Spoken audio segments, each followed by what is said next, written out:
I've played a ton of Havoc Demon Hunter on the Dragonflight beta, and today I'm going to give you guys my first thoughts and impressions on Havoc Demon Hunter going into Dragonflight release. Before we get to that though, a lot of my viewers aren't subscribed, so if you like WoW content, you like Havoc Demon Hunter content, or just content in general, consider subscribing. It really helps me out, costs you nothing. I have tons of cool stuff coming in the future. It really mean a lot to me if you subscribed, so subscribe and enjoy the video. Everyone, like I said in the intro today, I just kind of want to go through the Havoc talent tree and all my experiences with Havoc on beta and kind of give you guys my kind of impressions on how I think Havoc's going to end up, what's fun about it, what's not so fun about it, its strengths, its weaknesses, and where I think it's going to go from here in terms of maybe things that could change, things that could be fixed. Obviously, I don't expect a lot of these things to change going into the launch of Dragonflight. Havoc itself is in a really good spot. It's honestly probably one of the stronger classes on beta right now. Obviously, we like to see that. I'm not going to talk about nerfs or anything like that today. Obviously, I don't want the class to be nerfed. It could potentially be nerfed again and still probably be fine, but we're going to leave that alone for now. That's not really the point of today's video. Today, I just want to kind of go a general overview about like what's fun about the class, what I enjoy, what its strengths are, what its weaknesses are. Maybe talk about some bad talents that need to be changed. Maybe talk about some things that are really good in the tree and stuff like that. Without further ado, we'll get into it. So honestly, on the class tree here, I'm pretty happy with a lot of the stuff where we ended up. I think a lot of the choices here are pretty interesting and pretty good. I think one of the things that could change is Infernal Armor. I think realistically, this talent obviously is going to be dead in all scenarios for Havoc. It's just never going to be really good. If there's a scenario where you get a lot of physical damage, it could be useful. But even then, Havoc doesn't have a lot of armor to begin with. So 10% extra armor won't really be that much.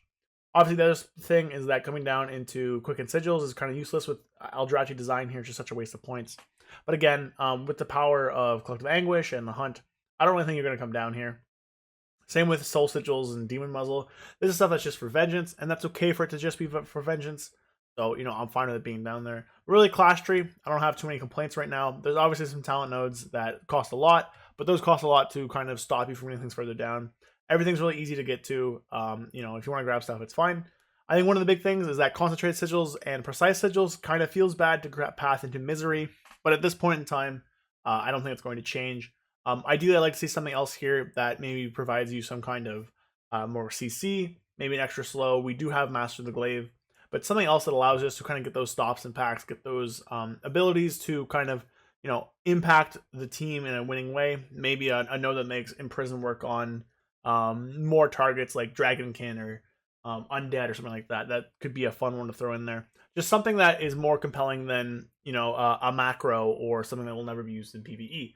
But outside of that, I think realistically, class tree good. Obviously, First the Eldari will never really be used in Dragonflight as it stands right now. We're using it right now in Shadowlands pre-patch because of the versatility as well as the Sinful brand. But come launch, you're never going to see that. But overall, I'm happy with this. I think it's in a solid spot. I don't really think there's many. Excuse me. I don't really think there's many big issues with it. So I think it's pretty good overall here. In terms of the spec tree, again, pretty happy. Most of the talents here are really good. Obviously, Mortal Dance is here for PvP or if you ever need that thing. All the choices down here are pretty good. I think there's a few trap choices that you never take.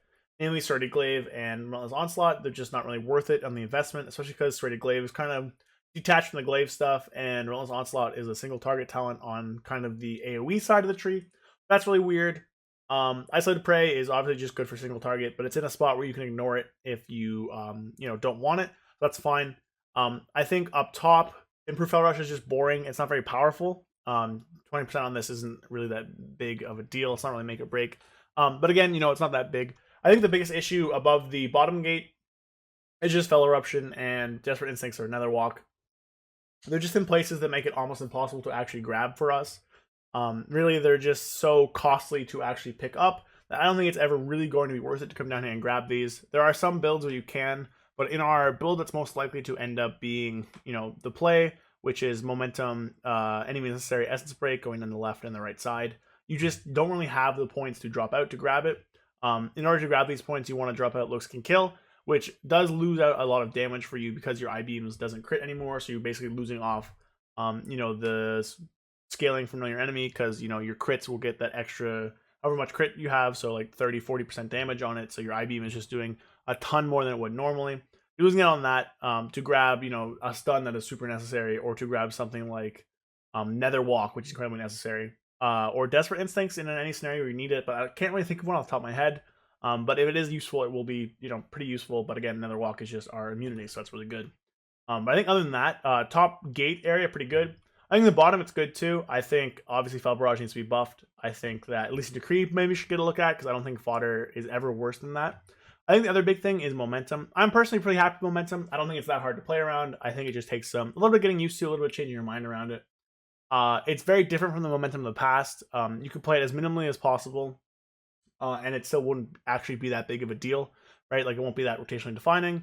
With Erratic Fel Core, Erratic Fel Heart, sorry, Erratic Fel Core was a legendary, as well as the Evoker buff. Realistically, momentum is going to have pretty high uptime and going to be really unimpactful on your movement. Like never really have I found that I need the Fel Rush that momentum kind of stop me. So since we're stacking Mastery with Pursuit, meaning we get a lot of movement speed, we have Glide naturally. I felt like I had a ton of mobility even when I was using all my movement stuff for momentum. I never really felt like I had an issue getting out of stuff or avoiding stuff or getting around the battlefield. So I really think that momentum, it does have a negative connotation for a lot of people, but I think that a lot of people should really give it a try, especially because it's looking to be very powerful in Dragonflight. Again, sims aren't final. We'll see what the sims end up saying, but right now momentum is looking like the play, especially for stuff in Mythic Plus, especially you already have Tactical Retreat, you have Unbound Chaos, you have Initiative. You're basically halfway to momentum already. I really think people should give it a try. Jedith actually put out a really good video about momentum. I recommend people go look it up. I don't know if I'll have it in the cards. It'll have like a thumbnail up on screen, or I'll have it in the description, or I'll have some kind of link to it. I would really recommend people check that out. It's a really good discussion on it, especially since Max, Liquid Maximum put up a tweet talking about it the other day. But I think that's actually a really good thing for people to go check out if you're maybe unsure of momentum or you're a momentum hater or stuff like that. Now, there will be builds that don't run momentum. I don't think they'll be as good. They might probably be substantially less if momentum ends up being the way it is. Right now, the sim APL is all weird with stuff like that. So, obviously I'll be covering that whenever sims are released to the public and sims are stable and stuff like that. But, I'll give people options for non-momentum. But I think momentum is something that realistically makes the class pretty fun, in my opinion anyways. Obviously, I can see why people might not like it, but I think people should really give it a try. In terms of other talents, though, I think it's really good. I'm pretty happy where we ended up. I think that the I-beam change to 40 seconds was a bit of a shock at the first, but I think it's fine, really. I haven't really noticed any scenario where I don't like it. In single target, you get Cycle of Hatred, which reduces it and, lines it up sort of well with Essence Break and single target even. In AoE, when you're not taking Cycle, I-beam, Essence Break line up naturally, so they just do a lot of damage there anyways. I think in terms of, actual talents, I think Havoc's in a good spot. I think they are the most fun iteration of the spec by far, so far. I think the class is an absolute blast to play. Executing your burst window feels so good with backflipping and everything. The movement feels really fun. Being able to throw out a bunch of glaives, deal a bunch of damage, hitting those I-beams, hitting those really big death sweeps after your essence breaks, after you flip around and you're moving around the battlefield. You always have something to press. It feels pretty fast paced without being spammy and overwhelming. That a lot of people can find. I think taking Demon's Blades is really good because it means we don't have to fill up our GCDs with generators. We can just use our spenders because we get so much fury from it passively. We get so much fury from our other fury choices like DA, like Burning Hatred, like Blind Fury, like Sigil Flame. We have Tactical Retreat. We have a ton of passive fury generation there. So I don't think that not taking Insatiable Hungry and not taking Demon's Bite is really a loss. I actually really enjoy not having to push one or whatever your Demon's Bite keybind is over and over again. And you can spend your other GCDs doing damage and stuff like that. So I think that's really good. I think it's really fun. I think their weaknesses of it really are that it's lack of CC and it's, I don't want to say survivability, but definitely it's survivability. I'll get to that in a second. I think that those are really main weaknesses. For CC, all we have right now is Sigil of Misery and Chaos Nova. And yes, those are really good. However, Sigil is a fear that breaks instantly on a 2-minute cooldown. And Chaos Nova stuns on a 20% of a minute is, it's too late for me to do math. It's like a 40-something second cooldown.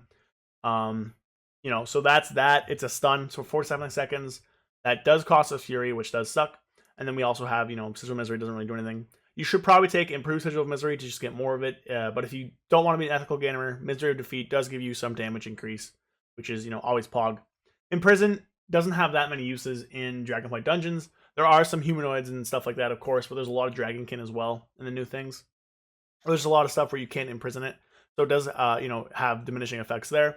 It's not going to be as often, obviously in Shadowlands, we couldn't imprison undead, so it's going to kind of be similar to that, but it's going to be very dungeon by dungeon how much benefit you get from this. But the big thing is that we do lose Fel Eruption. You just can't take it. So losing that single target stun does feel really bad. definitely loses a lot of our ability to help in packs, ability to stop stuff. Our kick is still good. It still has 15 yards. I don't know why that says 10, but it's a 15-yard range kick, which is good to have if you take this talent, of course, which is good to have for melee to have, because you have a bit of range. Obviously, Shaman's is better. DK's is also really good, but Havoc's kick is pretty good. But losing out on Fell Eruption sucks. A 30-second single target stun for 4 seconds is really, really good. It costs negligible fury. It deals a little bit of damage as well. So losing out on that really, really hurts. I think that's kind of our biggest loss. Obviously, Sigil of Misery is a good gain. Helps in AoE. I really miss Sigil of Silence. I really wish they hadn't taken it away. Sigil of Silence was so crazy for the class. It felt so good. Obviously, Havoc in its current kit with Sigil of Silence would have been absolutely busted. It would have just been probably a top pick in any meta comp. But because of our lack of CC, who knows what's going to happen, if our damage is tuned down, whatever. But I think lack of CC is one of our biggest issues right now. I think the other thing is our squishiness against physical damage specifically. We had our demonic wards reduced in a nerf last weekend, I believe, from 15% to 10% passive. So with the 2 points you put into Illidari Knowledge, because you're always going to grab that to get CA, you just take 16% less magic damage passively, which is really good. A lot of damage you take is going to be magic. We have a ton of leech with Soul Rending and with Charred Warblades, and of course we have Blur. Now Blur is good. 20% on a 1 minute cooldown is pretty good. It's like a bark skin level plus the dodge or whatever. However, alone by itself, it being our only defensive is not as good. We don't really have the on-demand stuff that some other classes do. Like, we do have to hit targets to get our healing back, and we do have to hit targets pretty strong to heal. Again, though, we have that really strong passive leech, and in single target will be in demonic all the time, or at least almost all the time. You get a ton of leech that way.